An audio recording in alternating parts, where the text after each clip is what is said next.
Anne Boleyn. Her name whispers through history, a tale of ambition, love and tragedy. Born into a world of courtly intrigue, Anne was never destined for an ordinary life.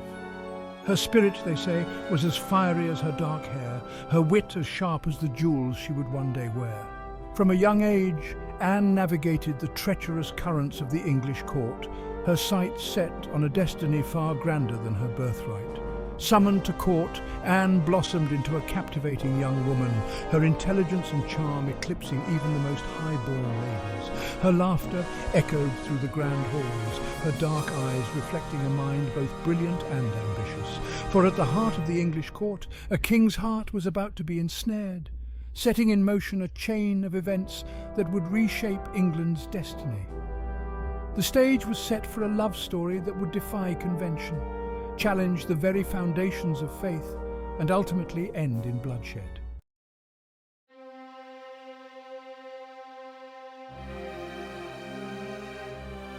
King Henry VIII, a ruler of immense power and even greater appetites, ruled England with an iron fist. His gaze, once fixed upon the pious Catherine of Aragon, now strayed towards the alluring Anne Boleyn. Anne, with her sharp mind and even sharper tongue, was unlike any woman Henry had encountered. She was not content to be merely his mistress. She craved the crown, the power, and the recognition that came with being the king's wife. Henry, captivated by Anne's intelligence and allure, found himself increasingly drawn to her. Her defiance intrigued him, her spirit challenged him in ways no other woman dared. The court watched in stunned silence as the king, known for his unwavering will, found himself bending to the desires of Anne Boleyn. Anne Boleyn, the king's obsession, became both envied and feared.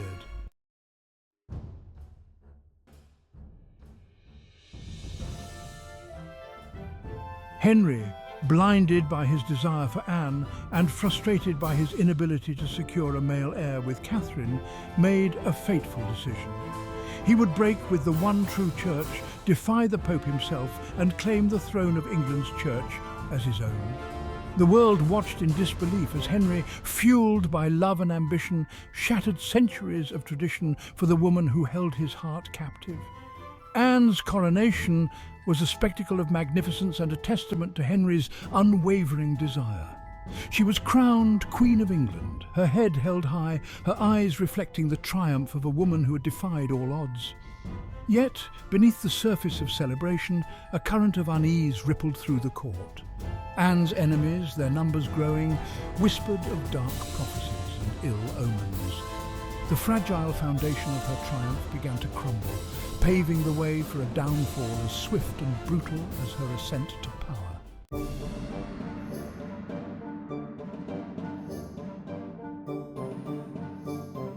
Anne's reign as queen was a whirlwind of courtly intrigue and simmering tensions. Her every action was scrutinised, her every word dissected for any hint of weakness or impropriety. The weight of the crown, so dazzling from afar, proved heavy upon her head. The smiles of courtiers felt like masks, concealing envy and malice. She had risen high, but the climb to power had made her enemies. The old families, their lineage stretching back generations, looked down upon her. Anne walked a treacherous path, her every step a delicate balance between maintaining her position and succumbing to the relentless pressure.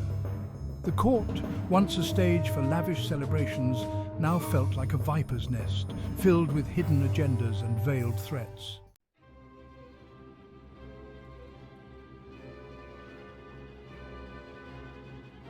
Despite the challenges, Anne was determined to leave her mark on England.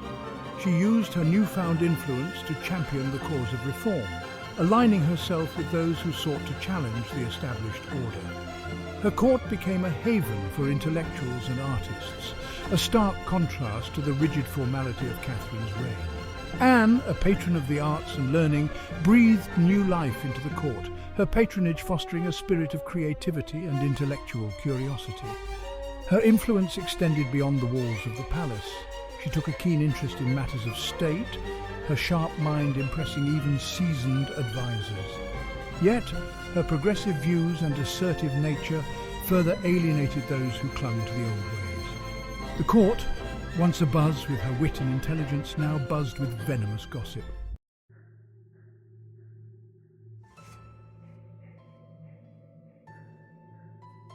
The birth of Elizabeth, a princess, instead of the longed-for prince, cast a long shadow over Anne's reign. Henry, his initial joy overshadowed by the weight of dynastic duty, grew increasingly distant. The whispers of discontent that had once been a murmur now swelled into a chorus, their venomous words reaching the king's ears. Anne, once the sole object of his affection, now found herself the target of his growing suspicion and frustration. Her enemies, sensing weakness, seized upon the opportunity to poison the king's mind.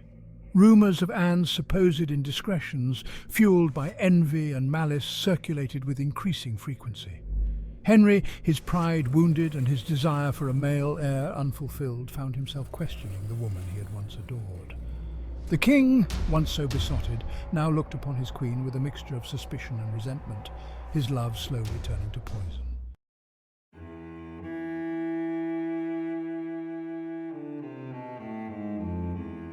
The machinery of betrayal, once set in motion, moved with chilling speed. Anne, stripped of her title and accused of treason, was imprisoned in the Tower of London, the very place she had once entered in triumph. The walls of the Tower, once a symbol of her ascent to power, now became her prison, a chilling reminder of how quickly fortune could turn. Her accusers, a mix of opportunistic courtiers and those who genuinely believed the accusations against her, painted a picture of a manipulative and adulterous queen. The trial, a sham designed to appease the king and eliminate a perceived threat, unfolded with a predetermined outcome. Henry, consumed by paranoia and fueled by the whispers of his advisors, turned a blind eye to Anne's pleas of innocence. The king, once her protector and champion, had become her judge and executioner, his desire for a new wife and a male heir outweighing any lingering affection or sense of justice.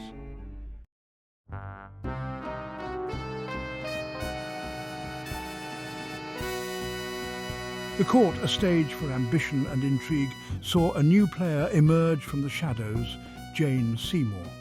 Quiet, unassuming, she was a stark contrast to Anne's fiery spirit and intellectual brilliance, yet in her very ordinariness lay her allure, a blank canvas upon which Henry could project his desires for a dutiful, compliant wife. The Seymours, ambitious and cunning, saw their opportunity and seized it with ruthless efficiency. Whispers of Jane's virtue and gentle nature reached the king's ears, carefully planted by those who sought to topple Anne from her throne. They contrasted Jane's supposed piety with Anne's more assertive nature, her every action twisted into evidence of her unsuitability as queen. The seeds of doubt, once sown, took root in Henry's heart, their growth nurtured by the Seymours and their allies. The king, his gaze once fixated on Anne, now strayed towards the quiet beauty of Jane Seymour.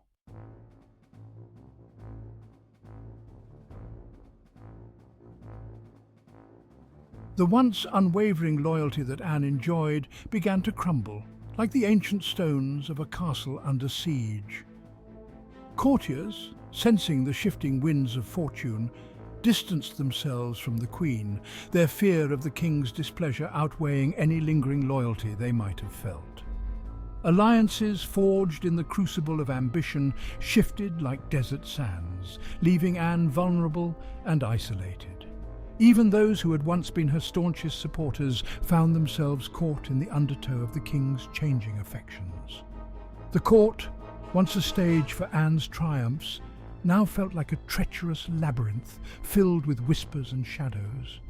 Her every word, every action was scrutinized, interpreted in the most unfavorable light, and used as ammunition against her.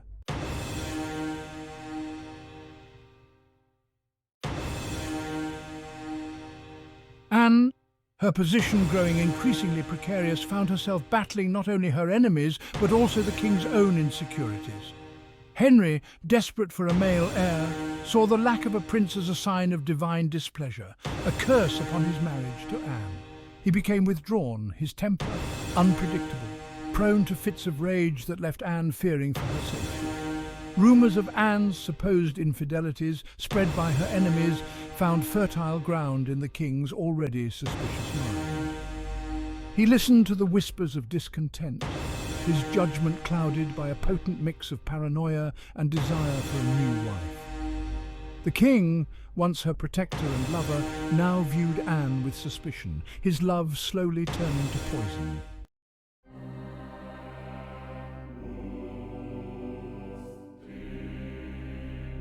The machinery of betrayal, once set in motion, moved with chilling speed and ruthless efficiency. Anne, accused of treason and adultery, was arrested and imprisoned in the Tower of London, her fate sealed by the whispers of her enemies and the king's own tortured heart.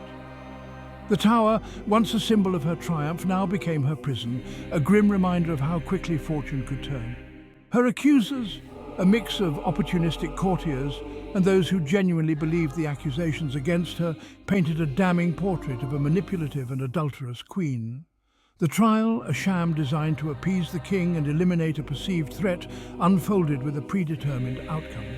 Henry, blinded by his desire for a new wife and a male heir, turned a blind eye to Anne's pleas of innocence. The king, once her protector and champion, had become her judge and executioner, his desire for a new beginning outweighing any lingering affection or sense of justice.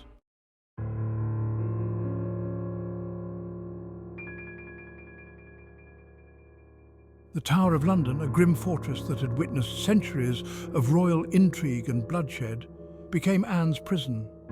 The cold, damp stone walls seemed to close in around her, each echoing footstep a reminder of her isolation. The luxury and grandeur that had once surrounded her as queen were replaced by starkness and uncertainty. Her days, once filled with courtly duties and intellectual pursuits, now stretched before her, empty and terrifying. Anne, accustomed to the power and prestige of her position, found herself stripped bare, her fate hanging by a thread. How could the king, who had once moved heaven and earth to make her his queen, now believe such outlandish accusations?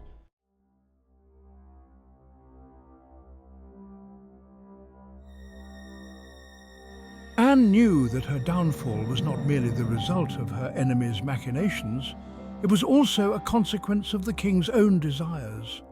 Henry, obsessed with securing the Tudor dynasty, saw the lack of a male heir as a personal failing, a sign of divine displeasure. Her failure to produce a prince had eroded his love, replacing it with a bitter resentment.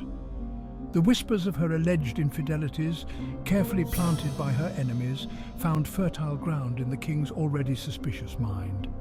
He was easily swayed by those who painted Anne as a manipulative seductress, a woman who had used her charm and wit to ensnare him in a web of deceit. The king, once her protector, now saw her as a threat, an obstacle to be removed. Anne, isolated and alone, had no way to defend herself against the relentless attacks on her character and reputation.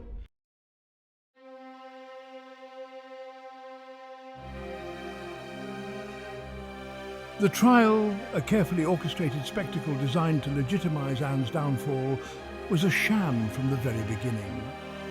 The judges, handpicked by the king and his advisors, were more interested in securing a guilty verdict than in seeking the truth. The witnesses, a mix of terrified courtiers and those eager to curry favour with the king, offered damning testimony, their words a carefully rehearsed litany of accusations. Anne, brought before the court, her head held high despite the weight of the accusations against her, faced her accusers with courage and dignity. She denied the charges, her voice clear and steady, but her words fell on deaf ears. The evidence, fabricated and flimsy though it was, had been carefully chosen to paint a picture of guilt.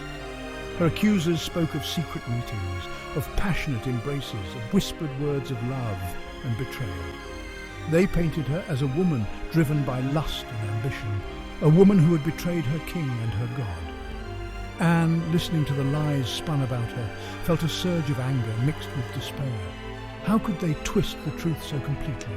Did they truly believe the lies they were peddling, or were they simply pawns in a larger game, their loyalty bought and paid for with promises of power and position?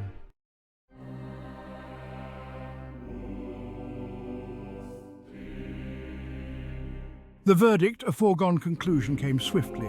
Anne Boleyn, once the most powerful woman in England, was found guilty of treason, adultery and incest. The charges were absurd, the evidence flimsy, but none dared to question the king's justice. The court, silent and sombre, watched as the sentence was passed, their faces a mixture of fear and morbid fascination. Anne, her face pale but composed, listened to her fate being read, her gaze unwavering. She had known from the moment of her arrest that her enemies would stop at nothing to see her downfall. What she had not anticipated was the depth of the king's betrayal, the ease with which he had cast her aside, his love replaced by a cold, hard ambition. As she was led back to her prison cell, the weight of her impending doom pressing down on her, Anne felt a surge of defiance rise within her. They might take her life, but they could not take her dignity, her spirit. History, she knew, would judge her more kindly than her contemporaries. The truth, like a seed buried deep within the earth, would eventually find its way to the light.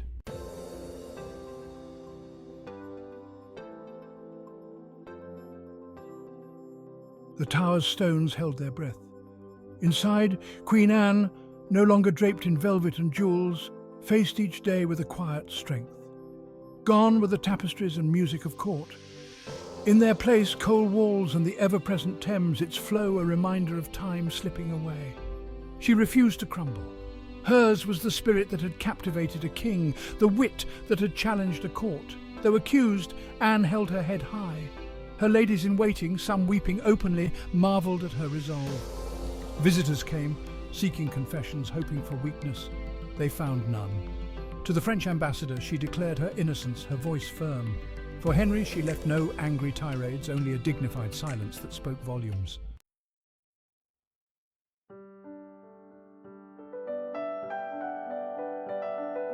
Her daughter, little Elizabeth, haunted Anne's thoughts. The child she'd borne, a princess denied her rightful inheritance.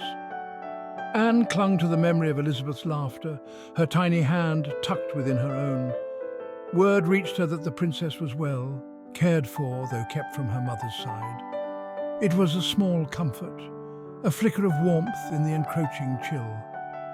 Anne prayed for Elizabeth's safety, knowing the court's fickleness all too well. A final letter, smuggled out to Henry, pleaded not for her life, but for Elizabeth's future. It was a mother's last act, an attempt to secure some measure of peace for her child in a world that had shown Anne little kindness.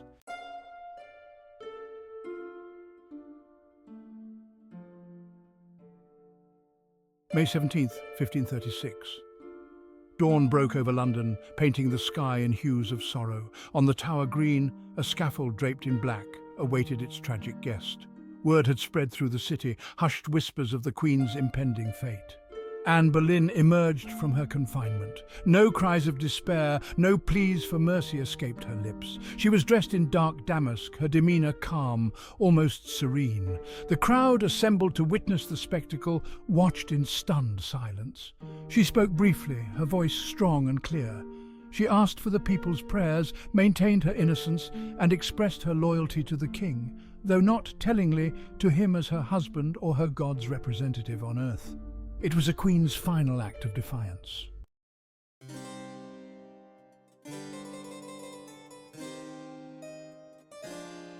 Silence fell upon the Tower Green, heavier than any executioner's axe.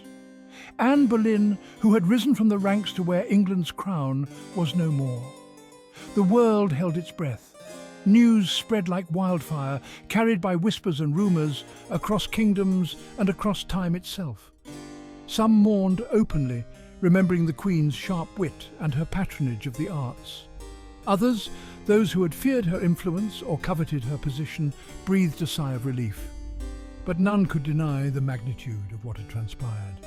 In the days and weeks that followed, the court went about its business, the machinery of power continuing unabated. Henry, now free to wed Jane Seymour, sought to erase the memory of Anne from the history books. But some stains, like blood on silk, are impossible to remove entirely.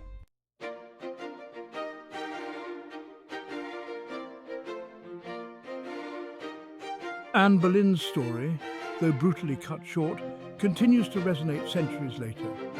She remains a figure of endless fascination, her life and death a potent reminder of the precarious nature of power, the fickle hand of fate, and the enduring strength of the human spirit.